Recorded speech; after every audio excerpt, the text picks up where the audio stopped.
Assalamualaikum warahmatullahi wabarakatuh. Selamat pagi. Nama saya Jordi Valentino dari kelas 82. Saya akan mempresentasikan IPA bab 4 getaran, gelombang, dan cahaya. A. Getaran. 1. Benda yang bergetar.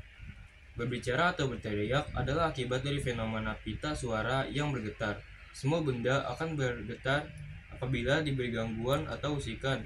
Benda yang bergetar dapat juga disebut sebagai benda yang berosilasi.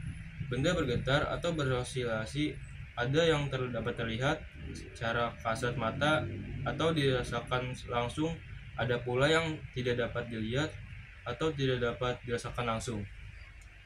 Benda yang bergetar ada yang dapat dilihat dengan mata telanjang karena simpangan yang besar, ada pula yang tidak dapat dilihat karena simpangan yang terlalu kecil.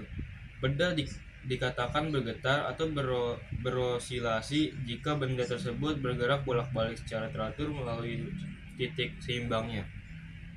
2. Apa saja variabel getaran itu? Bandul dibuat mula-mula dalam keadaan diam pada kedudukan 0. Pada posisi ini disebut sebagai posisi atau kedudukan seimbang. Bandul tersebut kemudian ditarik pada kedudukan A dengan sudut simpang kecil sekitar 100 derajat. Pada saat bandul dilepaskan dari kedudukan A, bandul akan bergerak teratur melalui titik A, O, B, O, A, dan gerakan itu disebut gerakan bolak-balik dalam satu kali getaran. Salah satu ciri dari getaran adalah adanya amplitudo atau simpangan terbesar O, A, atau O, B. Waktu yang diperlukan suatu benda menempuh satu kali getaran penuh disebut sebagai periode, dilambangkan dengan huruf T dalam satuan detik. Sedangkan banyaknya getaran suatu benda yang terjadi selama 1 detik disebut sebagai frekuensi, dilambangkan dengan huruf F, dan satuannya adalah Hertz. Periode dan frekuensi adalah parameter gelombang yang penting untuk diketahui dan dipahami. B. Gelombang. Cobalah kamu menuju kolam di perkarangan sekolah atau rumah. Lemparkanlah sebuah batu yang kecil ke kolam tersebut.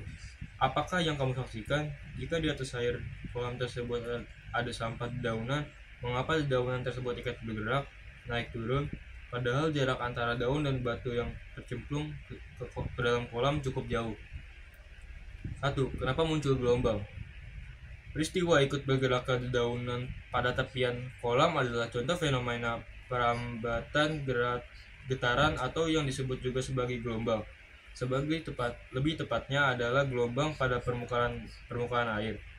Getaran permukaan air di sekitar yang ditimbulkan oleh batu yang tercemplung ke dalam kolam merambat atau menjalar melalui media air hingga mencapai posisi dedaunan. Ketika batu jatuh ke dalam kolam, sesungguhnya ia membawa energi potensial dari ketinggian tertentu ditambah dengan energi kinetik akibat dilempar oleh kamu. Energi tersebut berubah menjadi gangguan atau getaran air di sekitar batu saat tercemplung. 2. Jenis-jenis gelombang. Jika kita meninjau berdasarkan bentuknya, maka gelombang dapat dibagi menjadi 2 jenis.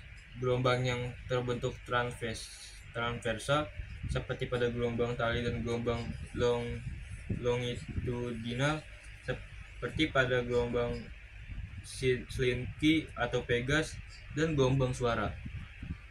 3. Gelombang sunyi. Gelombang bunyi. A. Bunyi bagi makhluk hidup. Berdasarkan terdengarnya atau tidaknya, bunyi dibagi menjadi 3 rentang frekuensi, yaitu infrasonik, audiosonik, dan ultrasonik. Bunyi infrasonik memiliki frekuensi kurang dari 20 Hz. Bunyi infrasonik hanya mampu didengar oleh hewan-hewan tertentu seperti jangkrik dan anjing. Kemudian, bunyi yang memiliki frekuensi dalam rentang 20-20.000 Hz termasuk bunyi audiosonik. Pada frekuensi audiosonik inilah manusia dapat mendengar bunyi. Selanjutnya, bunyi dengan frekuensi di atas 20.000 Hz disebut sebagai bunyi ultrasonik. Kelelawar, lumba-lumba, dan anjing adalah contoh hewan yang dapat mendengarkan bunyi ultrasonik. C. Cahaya dan alat optik. Pernahkah kamu berpikir tentang cahaya bintang yang sampai ke mata? Cobalah kamu ingat saat menatap langit malam hari yang cerah. Banyak sekali bintang-bintang yang berkilauan memancarkan sinar, bukan? Mengapa bintang-bintang itu tampak kecil menyerupai titik-titik yang menyala? Jika jarak bintang itu begitu jauh, mengapa sinar bisa sampai ke mata kita? 1. Sifat-sifat cahaya. Berdasarkan sumber cahaya, semua benda dapat dibagi menjadi dua. Benda yang mampu memancarkan cahaya sendiri, kedua yang tidak dapat memancarkan cahaya sendiri atau akibat proses pemantulan cahaya. Salah satu sifat cahaya yaitu merambat lurus. Contohnya adalah cahaya yang dipancarkan bintang merambat lurus hingga mencapai mata saat melihatnya. Meski kamu berubah posisi dalam melihat kelip bintang, akan tetap terlihat sama terang dengan frekuensi kelip yang sama selama tidak ada yang menghalangi sinarnya. Sifat cahaya lainnya yaitu cahaya dapat dipandukan jika menumbuk suatu permukaan bidang benda. Pemantulan cahaya yang terjadi dapat berupa pemantulan baur atau tidak teratur dan pemantulan teratur. Pemantulan baur dapat terjadi jika cahaya yang dipantulkan oleh bidang yang tidak rata atau tidak halus seperti kertas, aspal, dan tembok. Sedangkan pemantulan teratur terjadi jika cahaya dipantulkan oleh bidang yang rata dan licin seperti semen data yang kamu gunakan saat melihat bintang.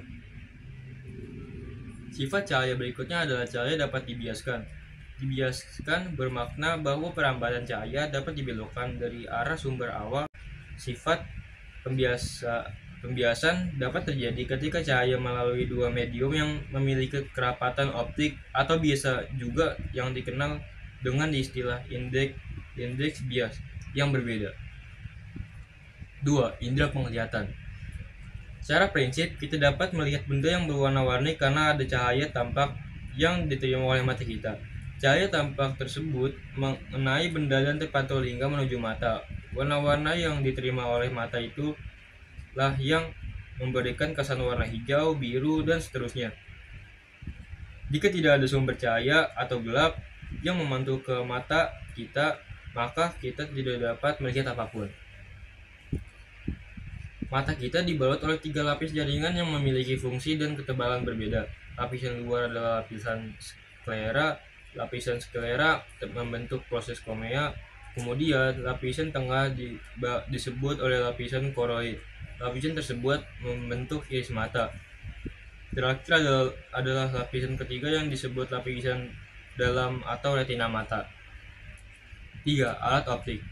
Alat bantu penglihatan atau yang dikenal sebagai alat optik untuk melihat benda-benda jauh seperti bintang dikenal sebagai teleskop. Teleskop adalah alat optik yang dapat membuat benda-benda yang berada pada tempat yang sangat jauh menjadi lebih jelas terlihat. Teleskop sederhana merupakan kombinasi antara dua lensa cembung yang terletak pada bagian dalam badan keropong. Lensa yang lebih besar disebut sebagai lensa objektif, sedangkan yang lebih kecil adalah lensa okuler, lensa yang berada di dekat mata. Lensa objektif membentuk sebuah bayangan dan kemudian bayangan tersebut akan diperbesar oleh lensa okuler. Sekian presentasi IPA dari saya. Wassalamualaikum warahmatullahi wabarakatuh.